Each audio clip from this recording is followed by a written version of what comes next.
Mas Hasto sangat berharga karena banyak mengetahui banyak hal. Termasuk dosa-dosa, skandal pejabat, mungkin keluarganya juga. Benar nggak demikian? Iya. Dan itu akan dibongkar. Iya. Jadi memang Mas Hasto kan selama 10 tahun, hampir 10 tahun, 9 tahun tepatnya, itu kan berada dalam pusaran kekuasaan. Tapi Mas Hasto sendiri tidak pernah disebut dengan bisa menikmati kekuasaan itu sendiri. Karena beliau diminta untuk menjadi menteri pada tahun 2014 oleh Pak Jokowi, beliau menolak. Menteri apa waktu itu belum disebutkan? Saya nggak ngerti apa menterinya. Kemudian jabatan-jabatan apapun beliau tidak mau. Artinya beliau tetap memilih untuk tidak menjadi pejabat publik, tidak menjadi pejabat negara, karena fokus ingin mengabdi pada partai, kepada Ibu Ketua Umum, ya, Ibu Megawati Soekarno Putri. Dan juga menurut beliau juga adalah kalau saya sekali menerima pejabat publik, ya, maka saya sebagai sekjen akan bisa disandera oleh kekuatan di luar. Karena posisinya adalah pejabat publik.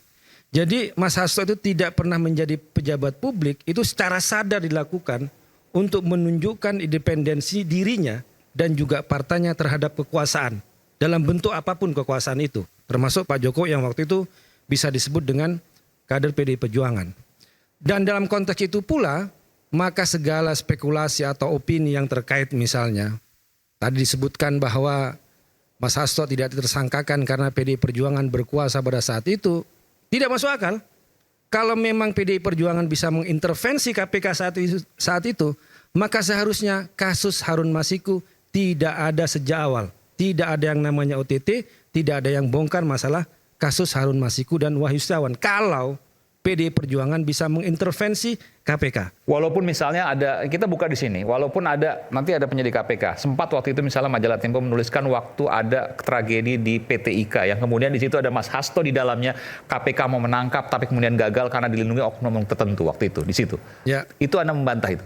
Kami membantah. Kenapa? Karena saya katakan dari awal. Itu 2020 kalau seandainya, seandainya PDI Perjuangan punya intervensi terhadap KPK, bisa menguasai KPK, maka kasus Harun Masiku harusnya tidak ada. Sama sekali bisa diantisipasi. Nol. Ya. Kemudian kalau cerita yang ke PT IKA itu kan tidak berdasar. Semuanya berdasarkan spekulasi, kemudian cerita-cerita, asumsi-asumsi, yang kalau kita menyimak putusan pengadilan, ini kan kasusnya sudah 3 orang, udah dihukum, kemudian sudah bebas. Kalau bicara kepada fakta pengadilan, cerita-cerita itu kan nggak ada. Asumsi-asumsi soal apa dirintangi dan sebagainya itu kan nggak ada. Misalnya bisa kita baca sendiri putusan pengadilan Tipikor Jakarta Pusat terhadap Wahyu Setiawan dan Agustiani tanggal 15 Agustus tahun 2020. Nomor putusan 28 halaman 160, 161 disebutkan bahwa uang yang diserahkan kepada Wahyu Setiawan itu dari Harun Masiku. Tidak ada nama Hasto Kristianto. Ini kasus penyuapannya aja. Jadi ini kalau kita kembali kepada kasus hukum. Kemudian cerita-cerita yang seperti soal perintangan itu nggak pernah bunyi di pengadilan. Tidak pernah menjadi fakta di pengadilan. Tidak seperti namanya Jokowi yang disebut dalam beberapa pengadilan korupsi.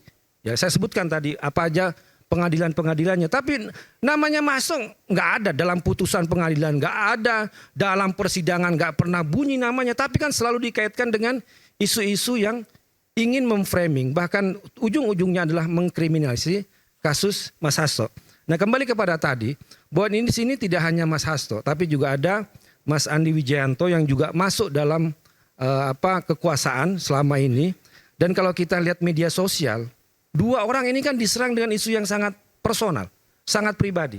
Mas Andi Wijayanto kalau kita lihat X misalnya, serangannya terhadap personalnya dia. Kemudian kepada Mas Hasto, ketemu dengan perempuan yang biasa saja di sebuah restoran, tiba-tiba ada video yang beredar, ada foto yang beredar, kemudian di framing, dituduh ada perselingkuhan dengan istri teman baiknya. Ini kan sebuah pembunuhan karakter yang sangat luar biasa untuk memframing, untuk melakukan kriminalisasi. Nah, dalam konteks perlawanan ya terhadap kriminalisasi politik, maka Mas Hasto juga memiliki cara untuk melakukan perlawanan. Termasuk dan dalam konteks pemberantasan korupsi, tadi saya menyampaikan ketika kasus korupsi itu hanya tebang pilih, ya. Hanya tajam kepada PDI Perjuangan, padahal bukti-bukti yang ada di pengadilan fakta hukum itu nggak ada.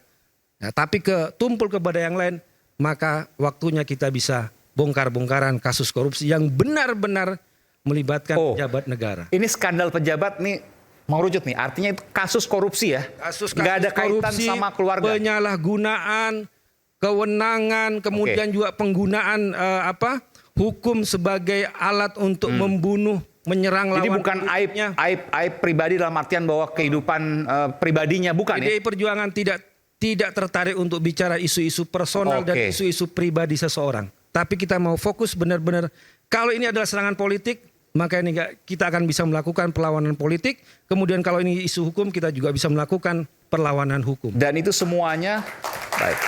Dan itu semuanya terkait dengan kasus hukum yang pembuktiannya PDI Perjuangan punya. Bukti-bukti itu ada di Mas Hasto. Kemudian juga videonya juga ada di Mas Hasto. Lebih dari satu kasus?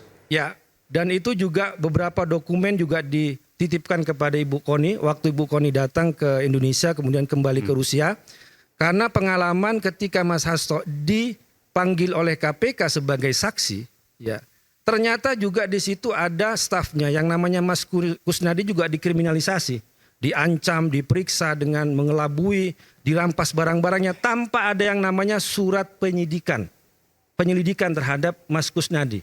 Maka Mas Hasto waktu itu udah bilang, wah kalau seperti ini caranya, maka beberapa dokumen yang benar-benar dianggap penting, ya itu diselamatkan, dititipkan kepada Ibu Koni dan dibawa ke Rusia. Dan di antara dokumen-dokumen itu ada yang menjadi bahan untuk nantilah video-video itu yang akan dirilis, ya, yang bisa membuka skandal korupsi, penyalahgunaan wewenang. Makanya bisa disebutkan ini lebih besar daripada kasus Watergate yang ada di Amerika. Ini kan Watergate itu kan kasus bagaimana penyalahgunaan penyadapan kasus hukum untuk membunuh lawan politik. Nah kira-kira juga ini menjelang pemilu maksudnya. Waktu itu ya, kan Watergate menjelang pemilu. Pemilu kok ya tentu saja. Kita konteksnya adalah pemilu, Pilpres kemarin juga pemilu dan Pilpres. Kemudian setelahnya dalam konteks juga adalah pilkada dan juga sebelum-sebelumnya bagaimana hukum itu dipakai untuk mengkudeta pimpinan partai politik yang menjadi Tunggu sebentar. Umum. Iya, kalau pemilu kenapa kemarin waktu MK tidak dikeluarkan misalnya? Sebagian katakanlah, tidak semuanya. Itu kan tidak terkait dengan yang ada di MK, ya kan?